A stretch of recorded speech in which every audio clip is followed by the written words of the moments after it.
शामी कबाब बनाने के लिए हमने 1 किलो गोश्त लिए। इसमें तमाम गरम मसाले जो हैं और ऐड कर देंगे।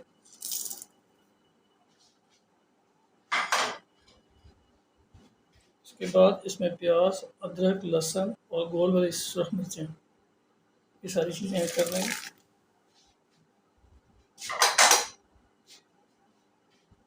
उसके बाद इसमें नमक और मिर्चें ऐड कर देंगे।